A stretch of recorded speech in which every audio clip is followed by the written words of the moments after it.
নমস্কার বন্ধুরা, আমি সঞ্জু।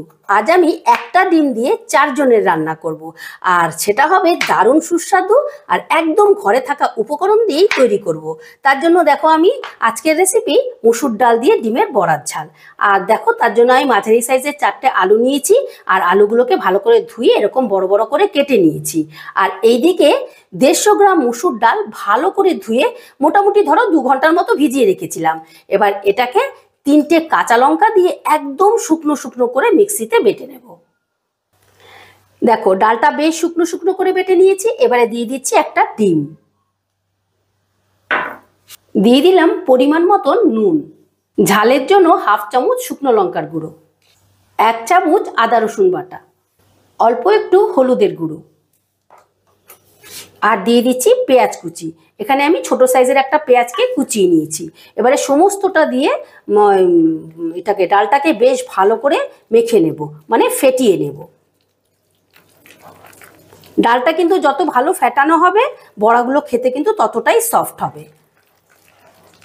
আমাদের বাড়িতে এক এক সময় হয় না যে বাজার ঠিক সেরকমভাবে নেই, মাছ মাংস বা কিছু নেই, ফ্রিজে 2টো ডিম পড়ে আছে, তখন কিন্তু ওই একটা ডিম দিয়েই তোমরা এই প্রসেসে যদি রান্নাটা করে নাও, দেখবে সকলে ভীষণ আনন্দ করে খাবে আর খেতে দারুণ টেস্টি হয়। ডালটাকে 2 মিনিট ধরে আমি বেশ ভালো করে ফেটিয়ে নিয়েছি। এইদিকে দেখো বড়াগুলো ভেজে নেবার জন্য গ্যাস ধরিয়ে একটা কড়া বসিয়ে দিয়েছি, আর কড়াই দিয়ে দিচ্ছি বেশ খানিকটা সাদা তেল। এবারে তেলটা বেশ ভালো মতো গরম হয়ে গেলে গ্যাসের আঁচটা মিডিয়ামে রেখে আমি বড়াগুলো ভেজে নেব। তার আগে তেলটা কড়ার গায়ে বেশ ভালো করে লাগিয়ে নিচ্ছি। বড়াগুলো আমি মাঝারি সাইজে দিচ্ছি, খুব একটা ছোটও দিচ্ছি না, আবার খুব একটা বড়ও দিচ্ছি না, তবে তোমাদের যেরকম পছন্দ তোমরা সেই সাইজের দেবে। প্রথমে যে কটা বড়া ধরছে আমি সে কটা বড়াকে ভেজে নিচ্ছি। বড়াগুলোকে দিয়ে প্রথমে আমি নাড়াচাড়া করব না, একটা পিঠ ভাজা হয়ে যাক তারপর উল্টে দেব।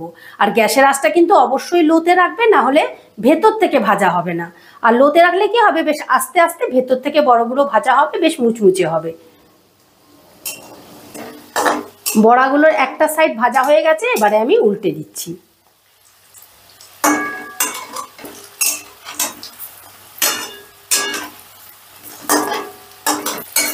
এবারে এই সাইডটাও ভাজা হয়ে গেলে তারপর আমি ঘুরিয়ে ফিরিয়ে একটু লাল লাল করে ভেজে তুলে নেব। দেখো বড়াগুলোকে আমি ঘুরিয়ে ফিরিয়ে বেশ লাল লাল করে ভেজে নিয়েছি।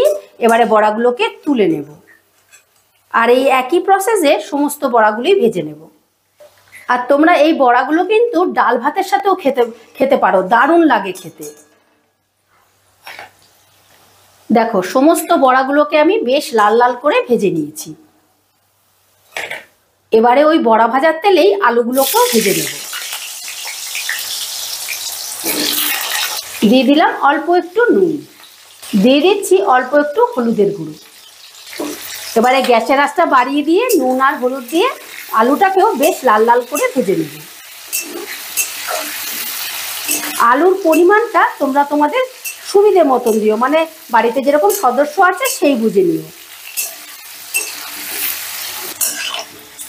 দেখো আলুগুলোকেও বেশ লাল লাল করে ভেজে নিয়েছি। এবার আমি আলুগুলোকেও তুলে নেব।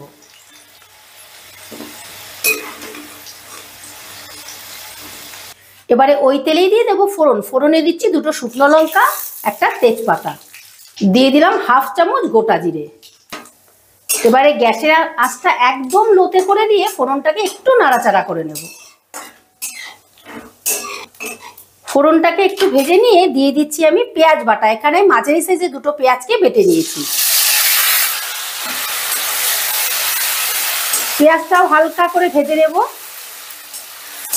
ধরো মিনিট খানিকের মতন একটু নাড়াচাড়া করে নিচ্ছি।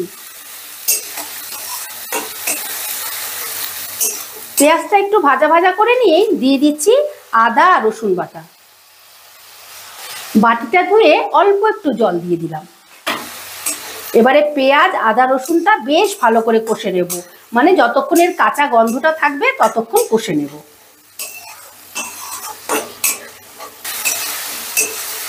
মশলাটা বেশ ভালো করে কষা হয়ে গেলে আর আদা রসুনের কাঁচা গন্ধ চলে গেলেই দিয়ে দেবো টমেটো বাটা। এখানে আমি মাঝারি সাইজে 2টো টমেটোকে পেস্ট করে নিয়েছি।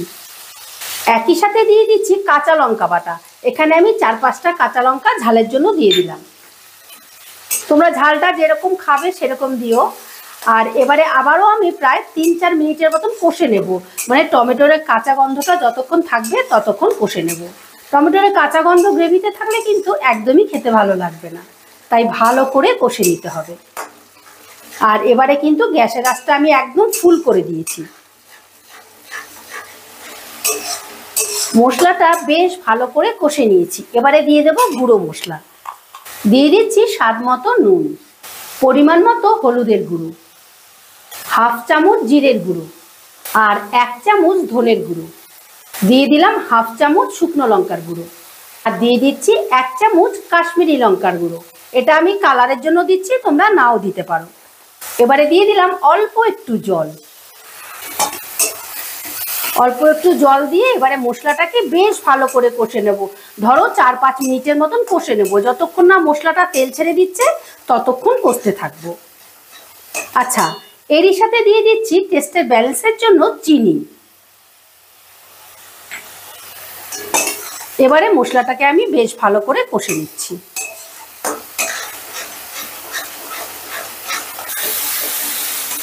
মশলাটা বেশ ভালো করে কষে নিয়েছি আর মশলাটার থেকে তেলও ছেড়ে দিয়েছি। এবারে দিয়ে দিচ্ছি ভেজে রাখা আলু। এবার আলুটাও মশলার সাথে একটু মিশিয়ে নেব।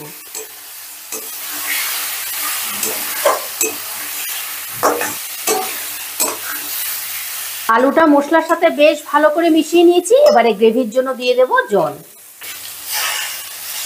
জলটা তোমরা তোমাদের প্রয়োজন মতো দেবে, যতটা গ্রেভি রাখবে সেই মতো দেবে। কিন্তু খেয়াল রেখো, যেহেতু ডাল আছে, ডালের বড়া আর কি, এটা কিন্তু ঠান্ডা হলে অনেকটা জল টেনে নেবে, সেই মতো কিন্তু গ্রেভিটা দিও। এবার জলটা বেশ ভালো করে মিশিয়ে দিচ্ছি।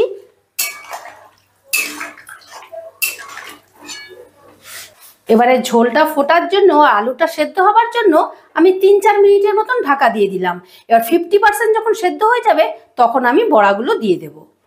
কিছুক্ষণ বাদে ঢাকাটা তুলে নিলাম। দেখো ঝোলটাও বেশ ভালো মতো ফুটে গেছে আর আলুটাও 50%-এর মতন সেদ্ধ হয়ে গেছে। এই দেখো, এবারে আমি দিয়ে দেব ভেজে রাখা বড়াগুলো। এবারে বড়াগুলো দিয়েও আমি 2-3 মিনিটের মতন বেশ ভালো করে ফুটিয়ে নেব, তাহলে বড়াগুলোর মধ্যে ঝোল ঝাল বেশ ভালো করে ঢুকে যাবে। আবারও আমি 2-3 মিনিটের মতো ঢাকা দিয়ে দিলাম। রান্নাটা 2-3 মিনিটের মতন ফুটিয়ে নিয়ে ঢাকাটা তুলে নিচ্ছি।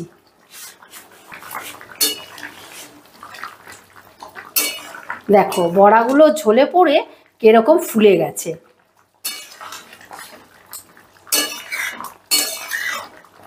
রান্নাটা ফাইনালি রেডি। এবারে আমি গ্যাসটা অফ করে দিলাম। এবারে ওপর থেকে দিয়ে দিচ্ছি 4টে চেরা কাঁচা লঙ্কা। এটা ফ্লেভারের জন্য দিলাম, তোমরা নাও দিতে পারো। দিয়ে দিলাম 1/2 চামচ শাহি গরম মশলা। দিয়ে দিলাম 1 চামচ ঘি। আর শেষে দিয়ে দিচ্ছি 1 মুঠো ধনে পাতা। শীতের দিনে তো ধনে পাতা না দিলে মনে হয় রান্নাটাই কমপ্লিট হলো না। এবারে সমস্তটা আলতো হাতে বেশ ভালো করে মিশিয়ে দিচ্ছি। আর বন্ধুরা, এখানে যে কোয়ান্টিটিটা হয়েছে এটা আরামসে কিন্তু 3 থেকে 4 জন কি 5 জনও খেয়ে নিতে পারবে। তাই তোমরা অবশ্যই একবার হলেও এই রেসিপিটা ট্রাই করো।